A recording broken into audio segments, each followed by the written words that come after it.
Francisco ya está recuperándose en su casa después de 5 semanas hospitalizado por una neumonía. El pontífice pide a Israel y Hamás tener el coraje de retomar el diálogo para liberar a todos los rehenes y lograr un cese del fuego definitivo. En Nigeria secuestran a un sacerdote y la policía rescata a otro presbítero que estaba en manos de delincuentes.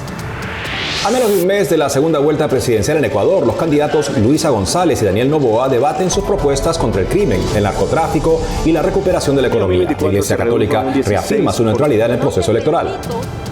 María, llena de gracia, el Señor es con vos, bendita. En tiempo de Cuaresma, más de 1 millón de brasileros se levantan de madrugada para rezar el Santo Rosario de la Aurora. Hola amigos, hola Eddie, iniciamos la semana. Así es, Natalie, qué gusto iniciarla contigo y con esos televidentes desde los estudios en Lima, Perú. Bienvenidos a su noticiero con enfoque católico EWTN Noticias. Yo soy Natalie Paredes. Soy Eddie Rodríguez Morel, gracias por estar con nosotros. Empezamos las noticias con el Santo Padre ya fuera del hospital. El cardenal argentino Víctor Fernández reveló hace poco que el Papa Francisco no considera para nada la renuncia, pero necesita recuperar la potencia de su voz antes de regresar al Vaticano. Nuestra corresponsal Paola Arriaza nos ofrece la crónica desde que el pontífice es dado de alta. Veamos. El Papa ha sido dado de alta del Hospital Gemelli de Roma y se encuentra en su residencia en Casa Santa Marta. Comienza así un periodo de recuperación de 2 meses en el que continuará recibiendo la terapia farmacológica. Antes de salir del hospital, el Papa saludó a los fieles desde una ventana del policlínico y agradeció sus gestos de cercanía, uno en especial.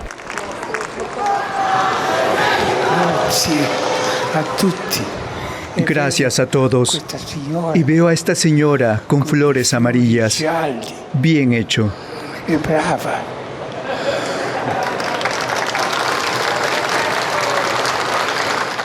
Tras estas palabras, salió del hospital. El Vaticano publicó el texto de su Ángelus Dominical, donde el Papa dijo que durante su tiempo internado experimentó la paciencia de Dios que es necesaria para afrontar las situaciones más difíciles y dolorosas. Durante su camino al Vaticano, el Santo Padre hizo una parada en la Basílica de Santa María la Mayor. Buongiorno a tutti. Este sábado por la tarde, la oficina de prensa de la Santa Sede convocó a los periodistas a una rueda de prensa de último momento. En ella anunciaron que tras más de 5 semanas internado, el Papa saldría del hospital, donde su vida estuvo en riesgo en más de una ocasión. Durante il ricovero, le condizioni cliniche del Santo Padre hanno presentato 2 episodi. Durante la recuperación, el estado clínico del Santo Padre presentó 2 episodios muy críticos en los que la vida del Santo Padre estuvo en peligro. Las terapias farmacológicas, la administración de oxígeno a alto flujo y la ventilación mecánica no asistida condujeron a una lenta y progresiva mejoría, sacando al Santo Padre de los episodios más críticos. Facendo uscire il Santo Padre dagli episodi più critici. Los médicos aclararon que el Papa nunca ha estado intubado y se mantuvo consciente. El pontífice recibió el alta en condiciones clínicas estables, pero debe continuar su tratamiento farmacológico y prevén que mantenga reposo por al menos 2 meses. Los médicos desaconsejan que el Papa reciba visitas o se exponga a grupos de personas. Immediatamente non potrà riprendere l'attività lavorativa. Inmediatamente no podrá reanudar sus actividades laborales con grupos de personas o compromisos importantes que probablemente podrá llevar a cabo una vez que haya completado la convalecencia prescrita y si se registran mejoras clínicas. E si potranno registrare i miglioramenti clinici attesi. El equipo sanitario explicó que los pulmones y músculos respiratorios del Papa han sufrido daños, por lo que se necesitará tiempo para que su voz regrese a la normalidad. Aclararon que las infecciones graves están resueltas, pero que algunas bacterias permanecen y los virus han bajado su carga viral. Cuando los periodistas preguntaron sobre la presencia del Papa durante las celebraciones de Semana Santa, la oficina de prensa de la Santa Sede aclaró que se decidirá de acuerdo con la mejora mostrada en este periodo de reposo. En Roma, Paola Arriaza, EWTN Noticias. Ahora escuchemos a la gente fuera del Hospital Gemelli en Plaza San Pedro, ante la primera aparición pública del Papa Francisco después de 5 semanas hospitalizado.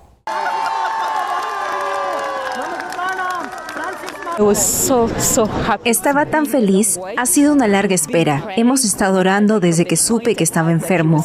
Vine aquí el primer día que estuvo hospitalizado. Dediqué mi oración y me alegré muchísimo cuando supe que vendría a darnos una bendición. Estoy muy feliz y emocionada.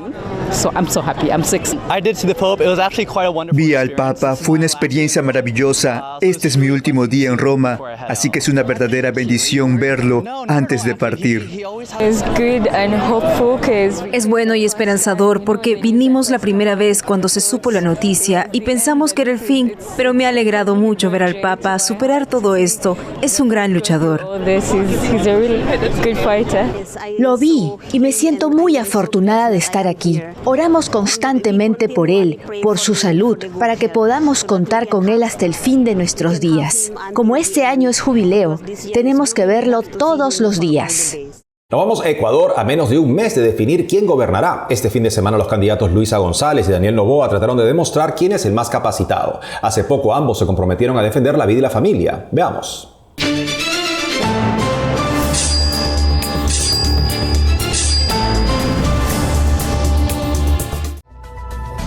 Luisa González y Daniel Noboa, los dos candidatos que se disputan la presidencia de Ecuador, se vieron las caras el domingo 23 de marzo en un intenso debate. Noboa es el actual presidente ecuatoriano. Llegó al poder en noviembre de 2023, luego que el expresidente Guillermo Lasso disolvió la asamblea y acortó su propio mandato. En el año 2024 se redujo en un 16% los homicidios, un número significativo. Reducimos también el número de femicidios, el número de extorsiones, el número de víctimas también menores de edad. 2024 versus 2023. En el 2025 será mejor aún. Toma tiempo mejorar esto aquí. Lo que estamos buscando también es cooperación internacional, trabajar con naciones como los Estados Unidos, Canadá, Francia, España, Italia. Sin embargo, Luisa González, respaldada por el expresidente izquierdista Rafael Correa, culpó a su contrincante por el comienzo de año más violento en la historia de Ecuador y lo acusó de engañar a la población. Hemos terminado este ejercicio democrático y les puedo decir cuál es el resultado para mí, ¿no? Y para el pueblo ecuatoriano. El resultado es que Daniel Noboa es el presidente de la mentira. Que todo lo que dijo y ofreció en la campaña del 2023 que haría en este año y medio, nada hizo y que hoy sigue mintiendo. La semana pasada la Conferencia Episcopal Ecuatoriana ratificó su neutralidad ante cualquier candidato. Esto a raíz de que en redes sociales se le relacionara con la asociación civil Tradición y Acción Ecuador, que usa símbolos católicos en contra del comunismo. Ecuador vive una ola de violencia sin precedentes, producto de las organizaciones y mafias criminales, el narcotráfico y la corrupción. En 2023 fue asesinado un candidato a la presidencia. El 13 de abril son las elecciones presidenciales en segunda vuelta.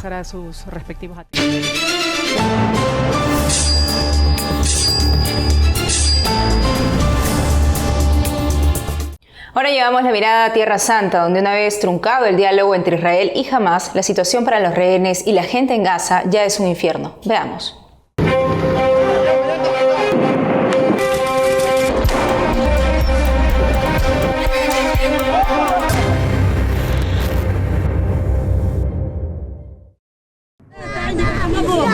Ella es Noran Al-Sefi, gazatí de 9 años de edad. Ante los cuerpos inertes de sus familiares, suplica que quiere a su padre. Esta madrugada Israel continuó con sus ataques a la Franja de Gaza en su búsqueda por contrarrestar a los terroristas de Hamás. De acuerdo a Associated Press, murieron 25 personas, entre mujeres y niños. Al amanecer sobre las 3:30 salimos conmocionados y encontramos los escombros sobre los hijos de mi hijo, y la mujer de mi hijo estaba tirada en la calle, y todos los hijos de mi hijo estaban heridos. Uno de ellos tenía herida en los ojos, no podía abrir los ojos, y este niño pequeño fue martirizado, y la niña estaba herida.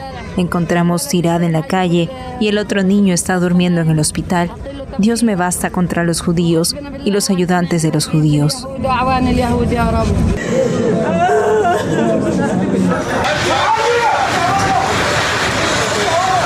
El fin de semana los ataques israelíes también impactaron en un hospital.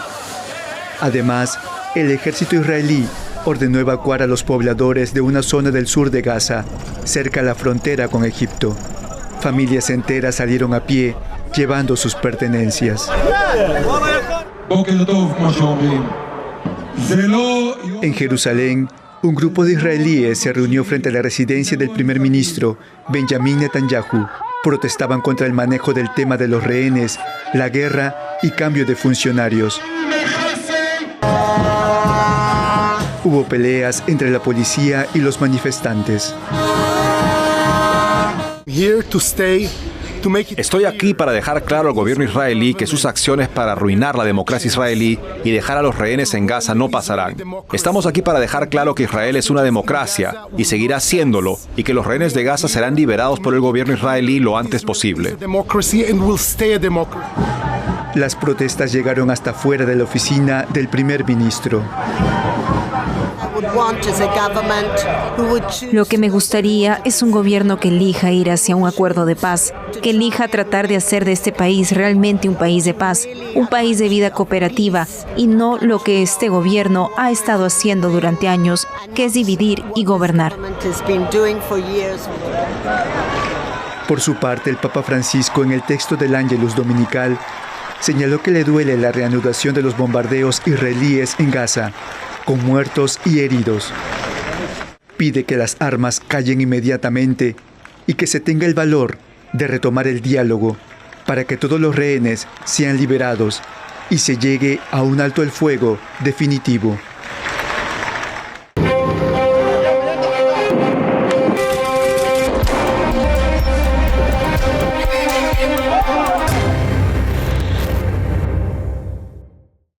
Y en Nigeria la plaga de secuestros no cesa. Anoche hombres armados secuestraron al padre John Ubaechu, párroco de la Sagrada Familia en Izombe, al sur. El padre Ubaechu se dirigía al retiro anual de sacerdotes cuando lo tomaron como rehén. La diócesis de Owerri denunció el secuestro y pidió a los fieles rezar intensamente para que el sacerdote sea liberado sano y salvo. El mismo domingo, una operación policial logró la liberación de otro cura, el padre Stephen Echezona, secuestrado poco antes en una gasolinera. En medio de una balacera, la policía logró rescatar al presbítero. Mientras tanto, desde este martes hasta el jueves 27 de marzo, la Iglesia en Nigeria realizará vigilias, manifestaciones y misas para pedir que se detengan los secuestros de religiosos y otros civiles, además de asesinatos en el país. Ahora ponemos nuestra atención sobre Brasil con una brillante iniciativa que está contagiando a muchos en tiempo de Cuaresma. Nuestra corresponsal Natalia Queiroz nos cuenta.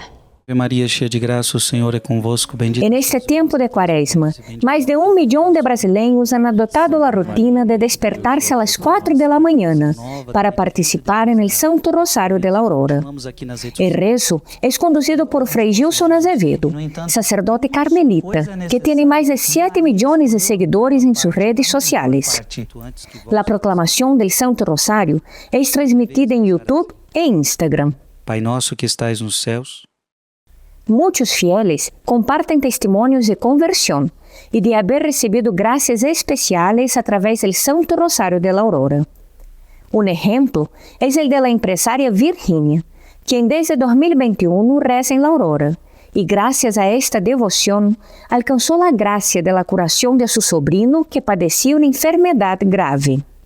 Desde entonces no he dejado de rezar el Santo Rosario. Desde entonces no he dejado de rezar el Santo Rosario. Es mi prioridad.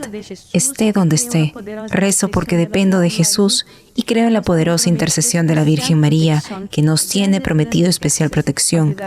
Gracias a rezar el Santo Rosario. Si quiero que mi familia sea toda de Dios, creo que tiene que empezar conmigo. El Rosario tiene el poder de mudarme, cambiar mis actitudes, mi corazón, y esto se refleja en mi hogar. El Rosario de la Aurora con Fray Gilson es un milagro del cielo. Es un milagro que más de 1,5 millones de personas oren juntas, sacrificando su sueño y su deseo como una ofrenda a Dios. Rezar al amanecer es especial. Jesús oró al amanecer. Es un momento sereno de contacto profundo y de dedicación exclusiva a Dios, sin interferencias externas. Roberta Ruiz es maratonista. Ella contó a EWTN que solía despertarse de madrugada para correr, pero después que empezó a levantarse para rezar el rosario, su vida cambió. Cada cuaresma, por causa do rosário, comecei a fazer Cada cuaresma, gracias a Rosario, comencé a hacer un profundo examen de conciencia. Dios me mostró todo lo que debía cambiar en mí, los errores que debía corregir, y así fue evolucionando mi proceso de conversión. Desde entonces me han llegado muchas bendiciones y el mayor fruto que he cosechado sin duda es mi hija María Teresa. Nunca había soñado con ser madre, pero fue gracias al poder de la oración de Rosario de la Aurora, dirigido por el fraile, que Dios actuó en mi vida, transformó mi corazón y a los 40 años me concedió el don de una maternidad. Doy testimonio del poder de Rosario de la Aurora. Testemunhar o poder do Rosário da Madrugada. La periodista Nathalie Bueno compartilhou sua história, revelando como tras acompanhar a Rosário pedindo a graça de uma gestação que os médicos consideravam impossível, logrou quedar embarazada e dar à luz a seu filho. E no ano passado, nós tivemos El año pasado tuvimos un propósito muy grande y el día que empezamos este rosario era imposible tener nuestro tan soñado embarazo, que llevábamos 3 años intentándolo y no lo conseguíamos. Los médicos decían que era imposible por nuestra edad. Antes de terminar el rosario, logramos el milagro del embarazo y todos los imposibles se lograron. Dios siempre ha actuado maravillosamente en los detalles más pequeños de cada momento de nuestras vidas. En todos los momentos de nuestra vida. Fray Gilson forma parte de la congregación de los Carmelitas Mensajeros del Espíritu Santo, una comunidad fundada hace 22 años en la diócesis de Santo Amaro, estado de São Paulo. Él relata que comenzó a rezar el rosario a las 4 de la madrugada en 2021, durante la pandemia, como un sacrificio de sueño durante la cuaresma. Com a intenção de acompanhar a quienes poderiam estar despertos e angustiados, decidiu compartilhar esta oração através das redes sociais e desde então muitos o acompanham. Ave Maria, cheia de graça, o Senhor é convosco, bendita sois vós. Además das orações na internet, Frei Gilson participa de eventos que reúnem multitudes de pessoas e também hace concertos de música católica em todo o país. En Petrópolis, Natalia Queiroz, EWTN Noticias. Hacemos una pausa y al volver, la Fundación Pontificia Ayuda a la Iglesia Necesitada sostiene 5.500 proyectos al año en 138 países. Su oficina en Lima lanza un llamado al voluntariado en la organización, desde la oración en casa hasta la ayuda en tareas prácticas. Hablamos con su director en Lima. Además, un joven argentino destacado artista del dibujo evangeliza pintando murales en las calles de países de América y África. Regresamos con más noticias con Enfoque Católico.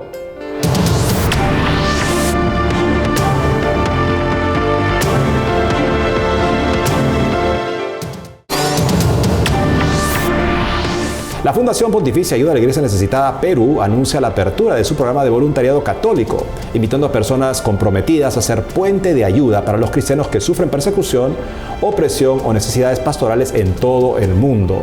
Para hablar al respecto estamos con Juan Pablo de la Guerra de Urioste, que es representante de Ayuda a la Iglesia Necesitada en el Perú. Juan Pablo, bienvenido al programa. ¿Qué tal, Eddie? ¿Cómo estás? Muy bien. Muchas gracias por la invitación. Feliz de tenerte acá. Por favor, háblanos de esta iniciativa de Ayuda a la Iglesia Necesitada en el Perú. Sí, a ver, Ayuda a la Iglesia Necesitada es una fundación pontificia que lo que busca es orar principalmente, informar y ayudar a la Iglesia en los lugares donde es perseguida o necesitada, ¿no? Hoy en día ayudamos en 138 países, tenemos proyectos, cerca de 5.500 proyectos al año, y tenemos algunos lugares donde tenemos oficinas para que las personas puedan ayudar, tanto económicamente como poder ayudarnos a informar lo que sucede en la Iglesia y la persecución que existe y las necesidades que hay.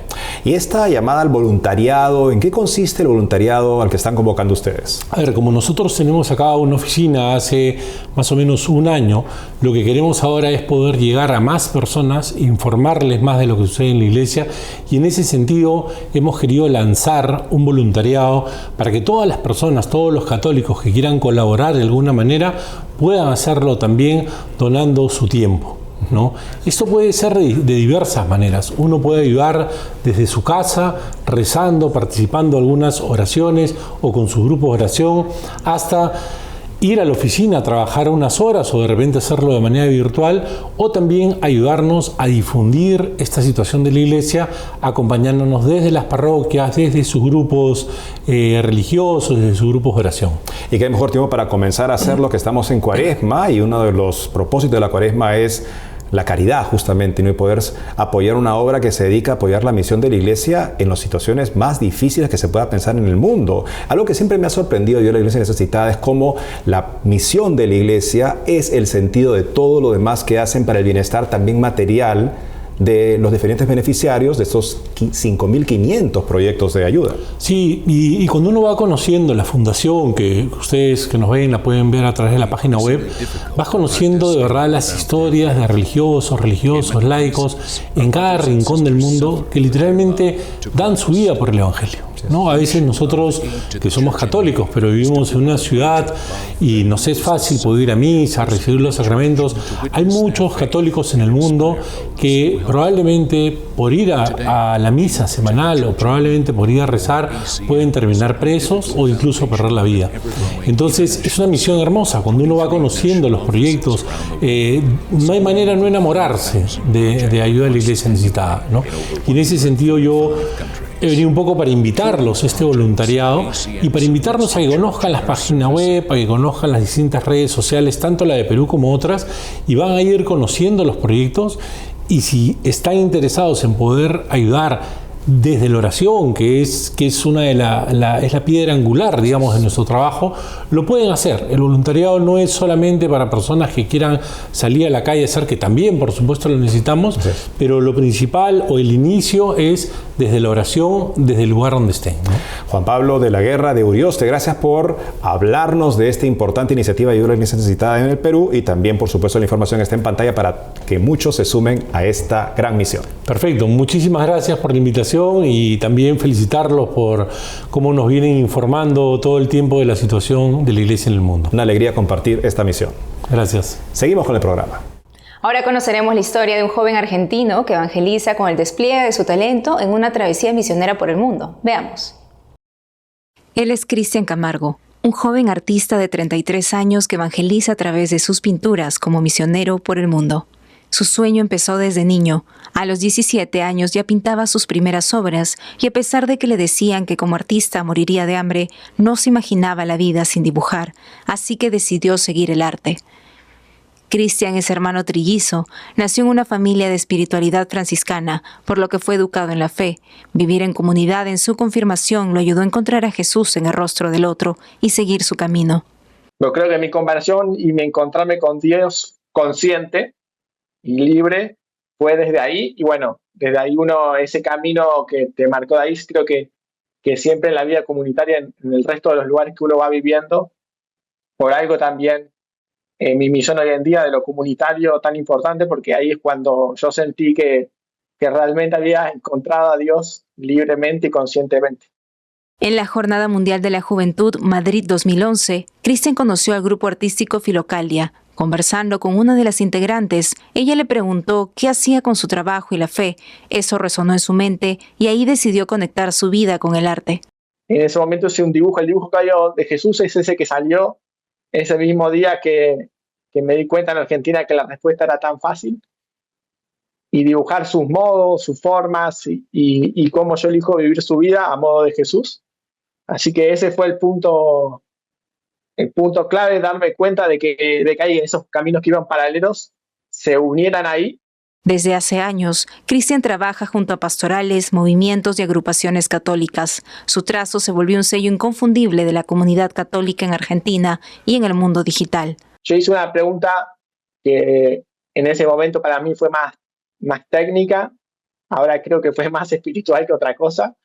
Es, para mí, Jesús, ¿cómo sería? Y me acuerdo que la primera fue la alegría. Yo creía que mi diferencial y mi forma de ver a Jesús era transmitir la alegría, y eso lo quería hacer en los dibujos.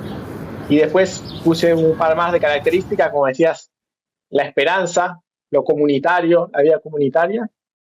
El anhelo de hacer misión surgió en su corazón cuando escuchó el testimonio de una misionera en África. Luego, motivado por la frase del Papa Francisco de salir a hacer lío, decidió que debía pintar en las periferias y salir al encuentro del otro.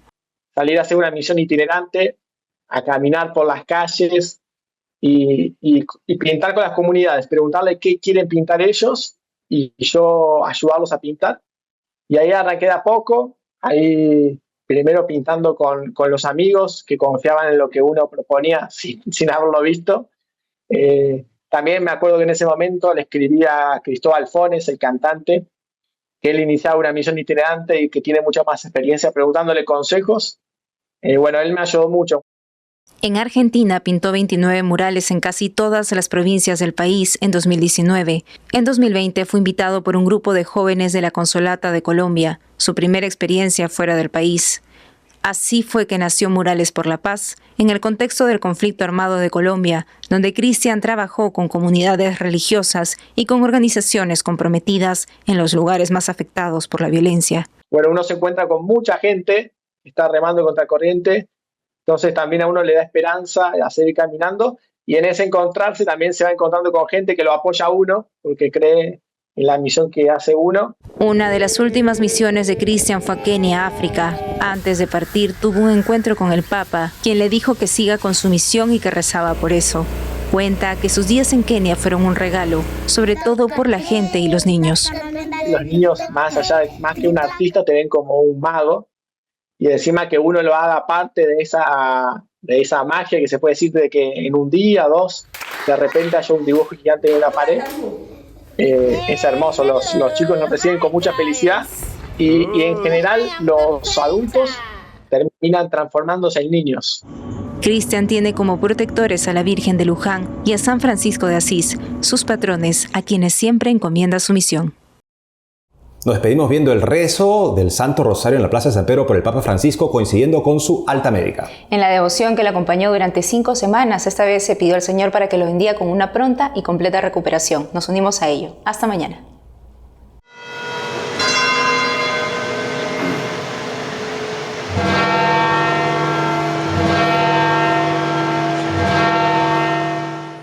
Beh, una grande gioia, il Papa è tornato a casa e vogliamo ringraziare Dio. Ave o Maria, piena di grazia, il Signore è con te. Tu sei benedetta fra le donne e benedetto il frutto del tuo seno, Gesù. Santa Maria, Madre di Dio, prega per noi peccatori, adesso e nell'ora della nostra morte. Amen.